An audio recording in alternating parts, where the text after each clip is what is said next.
Hello, everybody. Welcome to a live recording of the Financially Fearless podcast. And today I'm going to be talking about how budgeting and woo-woo spiritualness, whatever you want to call it, can coexist together. So I'm actually going to be talking about why budgeting boosts manifestation, if that's what you're into.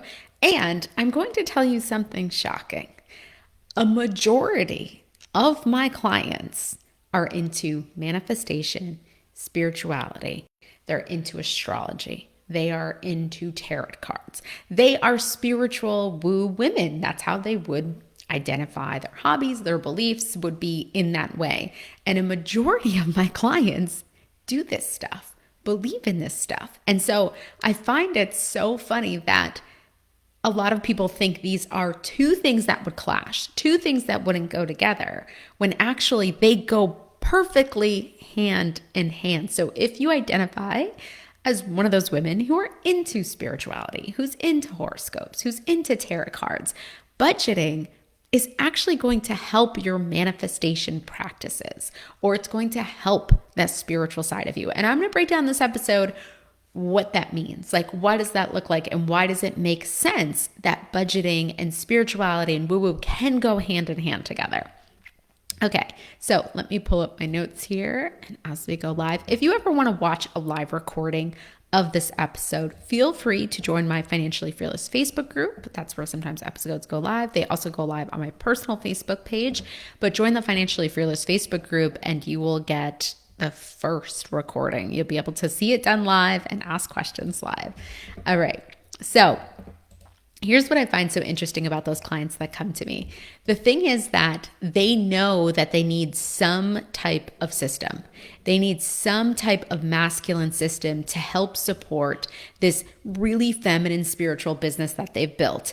But there is chaos kind of happening in the background when it comes to their cash flow, when it comes to their money.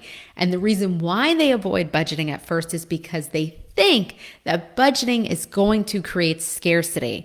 And they don't want that to happen because they have worked so hard at creating abundance, right? They've worked on this piece of manifestation. They've worked on this piece of really tapping into their spiritual side. And that has led them to financial success. So they think, oh no, if I go this route of budgeting, I'm going to go back into scarcity and I'm not going to be able to tap into this abundant, magnetic, spiritual side of me anymore. And it couldn't be further from the truth. And I'm going to break that down because let's think about it this way, right? When you are thinking about manifestation, when you're thinking about these practices that you use, really you're talking about the energy of money, right? Whether you're talking about rewriting your beliefs, whether you're talking about manifestation, whether you're talking about, where the moon is positioned, or if you're talking about tarot cards or whatever, we're all talking about the energy of money, like specifically when it comes to your money practices. And money is energy, right? So just like you use tools like crystals or tarots to focus, your budget is a tool. The same way you use cards, you use your manifestation practice, it's a tool, right? And a budget is a tool to focus the energy of your money.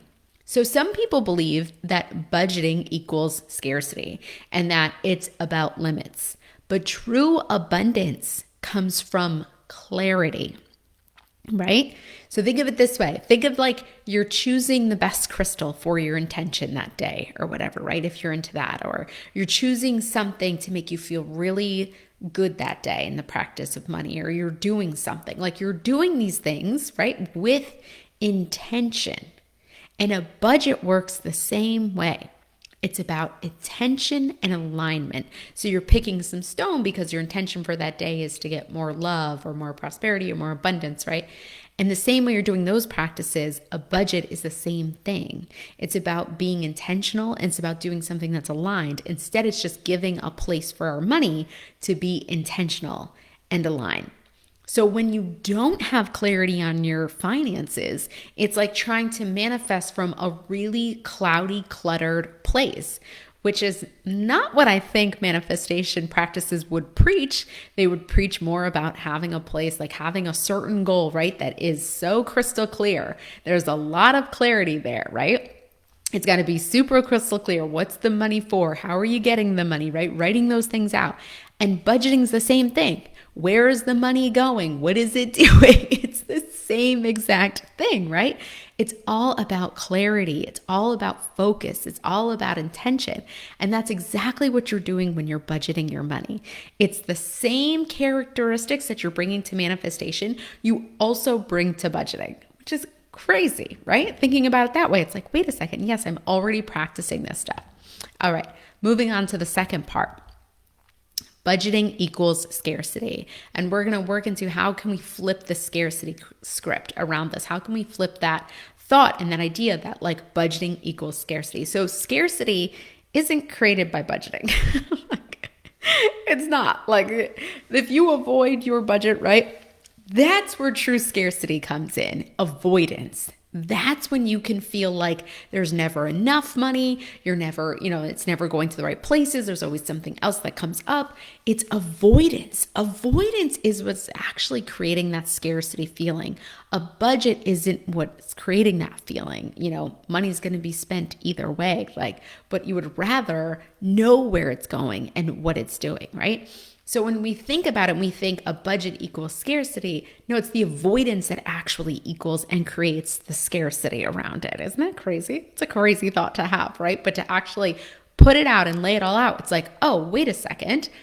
If I get clarity on my money, right? If I can see that I am not avoiding my money, then I can actually create more money, okay? Budgeting will shift you from that place of scarcity and fear and avoidance and into a place of empowerment because you get to decide how you're going to spend your money's energy. You get to decide where that money is going. So it goes from this avoidance place to then this really clear place of, oh my God, I know what I need to do with my money. I know how I need to shift my money, right? I know what places to put it. And it's, to me, budgeting is just like doing a manifestation ritual. When you're writing out the exact amount of money you want, budgeting is the same thing. I want to put the money here. I want it to go to this place. It's all of those things that we need in order to create abundance and hold on to abundance. They're the same things. It's the same thing happening. Okay. All right. So what I've written down now is I have thought of some ideas for you to make budgeting even more woo-woo, to make it even more spiritual, to make it feel like it's part of your money practice, just as if writing down your goals and writing down things you want to manifest are a part of your money practice. Here are some things you can do to make budgeting feel like it's a part of your money practice as well. You can light a candle when you sit down to budget, right? You could light a green candle because green represents prosperity. You could also pull a card before you do your budget or review your finances to really set the tone, right? Create some type of tone around or like some type of I'm not like too familiar with exactly how tarot cards work, so I can't go much into that. But pulling a card before you budget. That's my tip there. Gratitude journaling. After budgeting, write down 3 things you're grateful for in your budget. Like, are you grateful that you were able to buy that coffee? Are you grateful that you're able to put money aside and pay the water bill in full this month, and then also pay for this thing over here? And becoming really grateful around how you are directing your money and also what your money is able to do for you and really tapping into that. And then set some intentions. Your budget it's not about just numbers and it's not about just spending. A budget really could be like this map for how you want your life to unfold, what you want to pay for, how you want to create wealth. Like, I wrote a post the other day where I said, I don't know how people actually keep track of all of the expenses in their heads and all the money going out. Like, I could never keep track of all that just within my head. Or I could never even just revisit that, once a month with all of the things that are happening, the way money is moving in and out of a checking account. To me, it's like shocking that people could just do that like in their head. So really, to me, a budget is kind of like when I think of something that I want to purchase next, or maybe there's like some investment I want to make, or, if I thought of the idea of like, I'd really like to buy a piece of property, I get to put that on my budget. I get to write it down in my budget, and it gets to become just from this thing that's like a thought or whatever, a dream in my head, and it gets to be put as it's actually there, like it's actually going to happen, right? Same way that manifestation happens is like visualizing it, right? But a budget then is all of a sudden making it so much more real.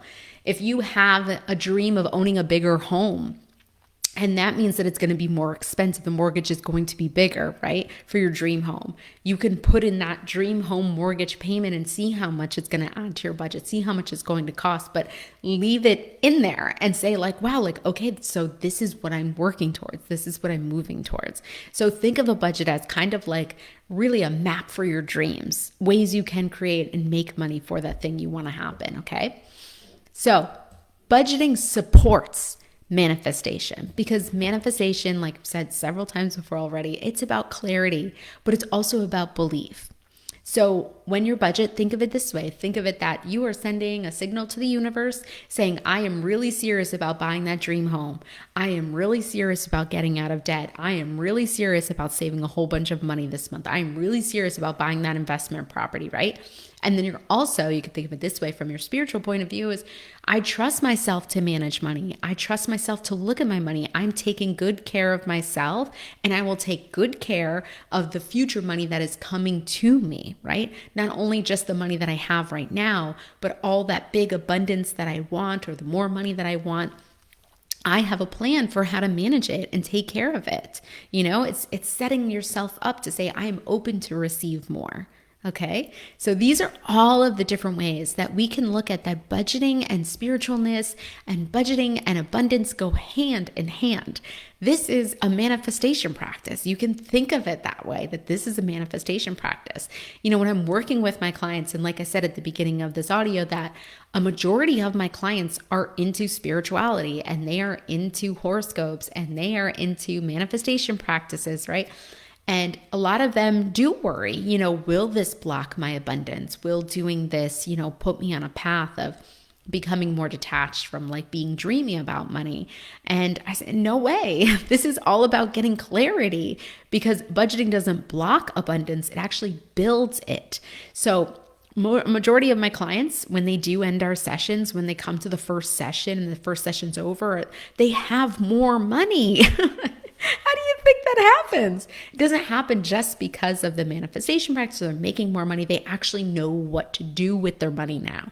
They actually are putting a plan into place of like, this is what I need to do with my money now. This is where it needs to go now.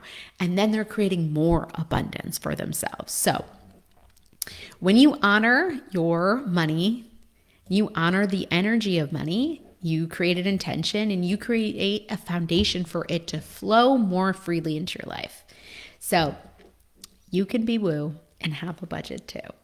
Now, I am opening up a new audit session with me. So these are free sessions. I'm opening up 5 cash flow audit sessions. So a cash flow audit session is exactly how it sounds, but it's not me just telling you not to spend any more money. And especially if you are spiritual or woo, please, that's not how I approach finances at all. There is no shame here. There's no, let's get into lack, let's get into scarcity. It's like, how can we make this feel more abundant? I really focus on how can I make your cash flow feel more abundant? How can I make your cash flow feel like it's more than enough? So if you feel like you're ending 2024 and your cash flow has felt so strapped this entire year, or you've just felt like I've made a lot of money in 2024, but I'm not progressing to the financial goals I have, whether you want to buy a new investment property, whether you want to pay off debt, whether you want to save money, and you're looking at your business and wondering, where did all of that money go? The cash flow audit would be perfect for you. So I'm going to open up 5 spots, and these are for women who are in business. If you're woo, obviously you're welcome to schedule one. I'm only going to open up 5 for about the next month. And once they are full, they are done. And then I may open them again in another month. But these are cash flow audit sessions. So if you have been struggling with any of those pieces, if you know adding in this masculine financial side is the next step you need in order to be able to really capitalize on the abundance that your business has been building, feel free to grab one. There's a link in the description. And I will see you guys on the next Financially Fearless podcast episode. Thank you so much for joining me. I hope you tap into your woo today and create your budget today, because budgeting doesn't block abundance, it builds it. All right. I will see you guys next time. Bye.